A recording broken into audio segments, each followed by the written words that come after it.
Hey everybody, and welcome to Title Tuesday. I got my buddy Eric Downing back with me again today, and today we're talking about basically what we're going to do is we're going to do a little series of where we're just going through all the stuff that's important on a purchase agreement. Hopefully we can break it down. Hopefully we can clear some stuff up for you. And today, Eric, we're talking all about dates.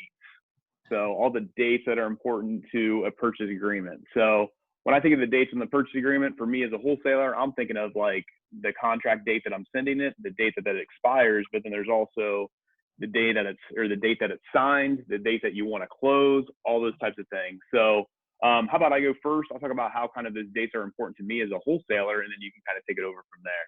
Sounds good. So, all right. So when I'm looking at dates on a purchase agreement, and these two dates might not really be important for the title company and stuff like that, but I just wanted to mention them. But whenever I'm sending out a contract, I'm going to talk about the date. I'm going to put a date on the top of the contract, and then I'm going to put an expiration date on that contract as well. It's basically, hey, when are these dates when is this contract actually going to expire?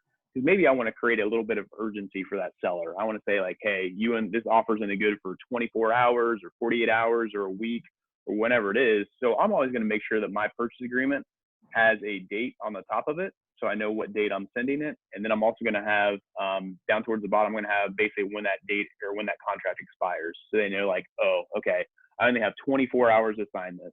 Those two dates aren't really going to be important for the title company, because they're going to look at what dates it's signed, what day it's supposed to close, those types of things. But I put those dates on there just to make sure, like I said, create a little bit of urgency for the seller. So they know, hey, I have to sign this by such and such a date. So Eric, as far as the dates that are important to you guys, why don't you take it over from here? Yeah, and so I think that's, the dates, obviously, we just did a recording not too long ago talking about the important parts of a purchase agreement. Sometimes purchase agreements are delivered in the weirdest ways, on a Post-it note, on a, beverage napkin. But one of the most important parts of every purchase agreement are those dates. And so, you're right, those dates that you're speaking to are not that important to us, because if you have a date at the top of the purchase agreement, that's the day that you created that, it may not match up with the day that it's been fully executed. And that's the date that we're going to consider to be the contract date. And when I say fully executed, the contract date to us is the actual day that the last signer signs it, which is the seller. Typically, your buyer presents the purchase agreement.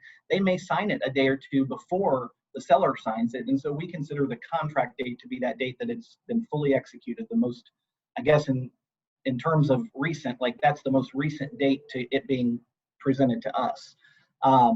And so what you're talking about at the top of the contract, and then also the expiration, that's actually just of the offer that's being provided. So those are expirations for the offer, and then you have an expiration for the actual contract. So that's actually saying, okay, if all the terms of this contract cannot be met by this date, then the contract can be considered void, and if you get a mutual release, then monies can be returned. Those are the dates that are important to us. So the final executed date by whichever party. So you always want to make sure that you're signing it and dating it. Both the buyer and seller should date next to where they signed the purchase agreement.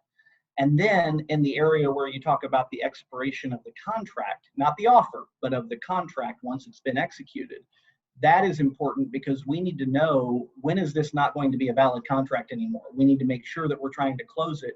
And you need to make sure you're having a conversation with your title company to know what's feasible. It may not be feasible with this property to put a 5-day expiration on this. It may be something that needs a little bit more because of whatever the nature of the property.